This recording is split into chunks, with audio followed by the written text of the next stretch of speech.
What you're seeing is the outside of the Japanese American Museum of San Jose. And I'm Maggie Skira. Welcome back to Comcast Newsmakers. We are now inside this museum and invite you to come and look at all the very, very interesting and impressive exhibits here.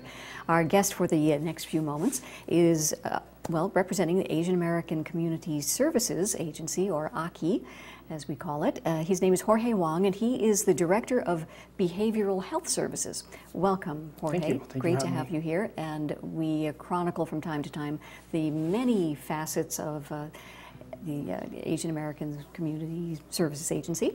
And today we're talking about behavioral health. First of all, maybe a definition of that. Behavioral health actually is a combination between mental health and also substance abuse services.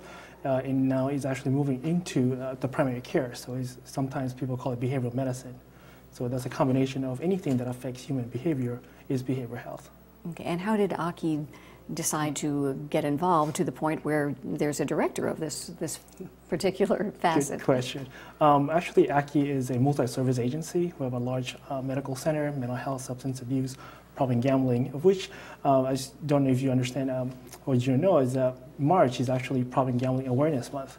So one of the things that we actually are doing is educating the community, also health service providers, also people who are going to learn about behavioral health services or mental health training about problem gambling, so that to make sure that individuals and family members who get affected by problem gambling actually are able to get help. Well, this would be a good time to ask you, in our community, how much of a problem is problem gambling? Problem gambling actually doesn't affect everybody. Most people gamble, they do it responsibly, but there are few people who actually get affected significantly. It affects their family, their finances, their education. So for those individuals, I would say anywhere between 5 to 10% of the population that gambles becomes a problem gambler. Individuals who do have that problem, they are, for the first time in San Jose, there are services that actually provide treatment for individuals and families who are affected by problem gambling. It is a collaborative between Asian Americans for Community Involvement, Asian American Recovery Services, Breathe California, and UCLA problem gambling studies to assess the community's needs and also provide treatment in multiple languages. So if they want, they can also check out our website and call our number, and then we'll set up for treatment and also assistance in education and referrals. Okay, so gambling, that's one of the list of services. Correct. Let's try to go down the list and see what else. You said were alcohol and drug problems. We also have a substance abuse treatment, we have a domestic violence program, HIV education and prevention program, youth prevention, senior wellness and advocacy program, a domestic violence shelter, as well as a transitional housing unit for women or single parents who are actually getting off welfare. So quite a bit. It is quite a bit. And could you give us a range of what someone may find on the other end of the phone? They could call, I have a problem with whatever, or I need a place to stay, or something like that. What will you refer them to someone else, or?